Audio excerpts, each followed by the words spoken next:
Greetings. So,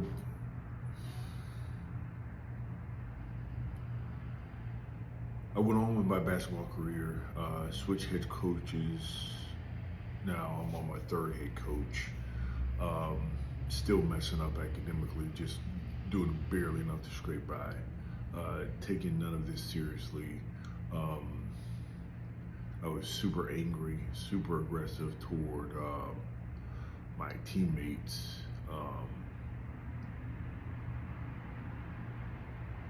I would have the room by myself because nobody wanted to, be my roommate. Um,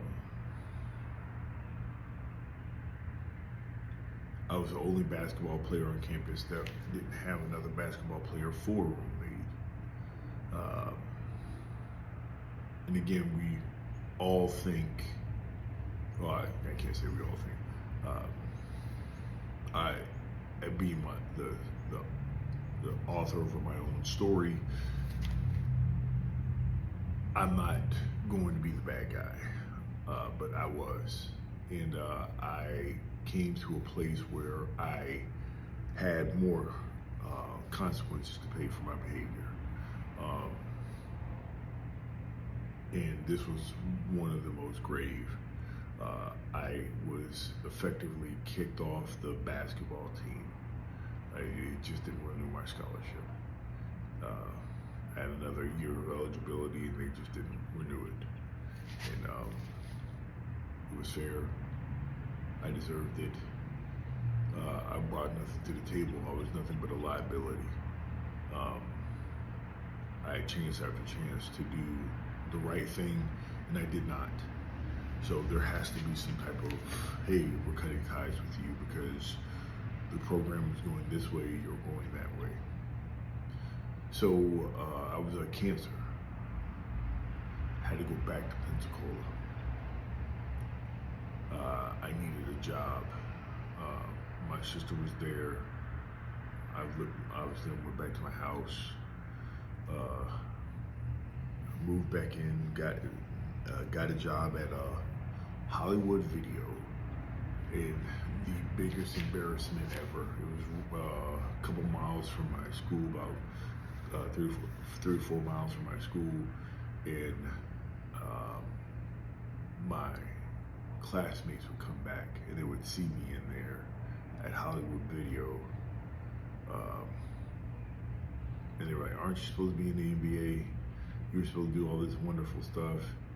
And that was another hallmark of true embarrassment. I was supposed to be something. I was supposed to do good things, and I couldn't stand it. So I was like, I have to get out of here. I have to start again. And that's exactly what I did. I went to a recruiter's office.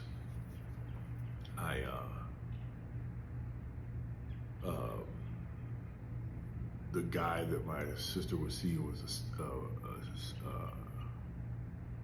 senior master sergeant in the Air Force.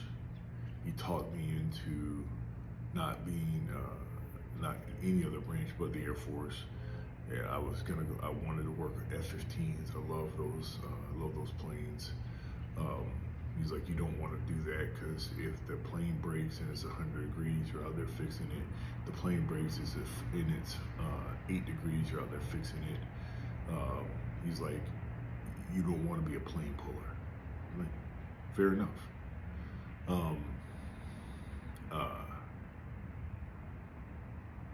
So I went into, I wanted to be something with tech. And I got a job. I had to get clearances and all this type of stuff. It was crazy. All the things, hoops I had to jump through to get to the Air Force. But I packed a single bag, a backpack.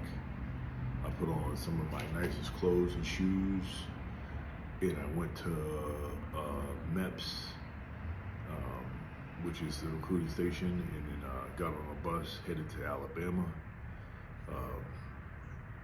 Got to Alabama, started processing.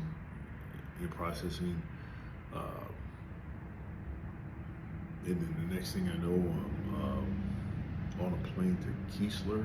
No, I'm on a plane to Texas, and for basic training, and I loved it because I got a chance to start over again. I was no longer who I was. No one knew who I was. I could be whoever I wanted to be, and I loved that, and I embraced it. They only knew me by my last name. They didn't know about basketball. They didn't know about JR. They didn't know about high school. They didn't know about any of those things. I have a chance to be a soldier, and I've always wanted to be a leader. And so I was really hyped up about the concept of being a leader. But then everything comes with its own set of realities you have to be able to deal with. I spoke about the ice bath. When you achieve a level of vision on something that you've truly worked toward, now there has to be an execute button. The ice bath is a prime example. To get all of the materials, to get the ice maker, the tub, the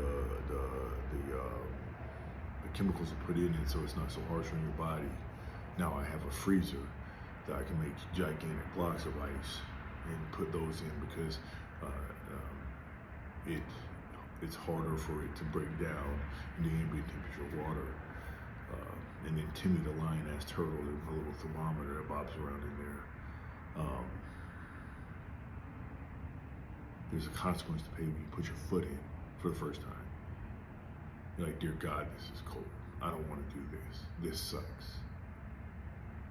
So I'm going to learn all of those things very, very quickly. I'll speak about my induct into the military. Some amazing times. Next time.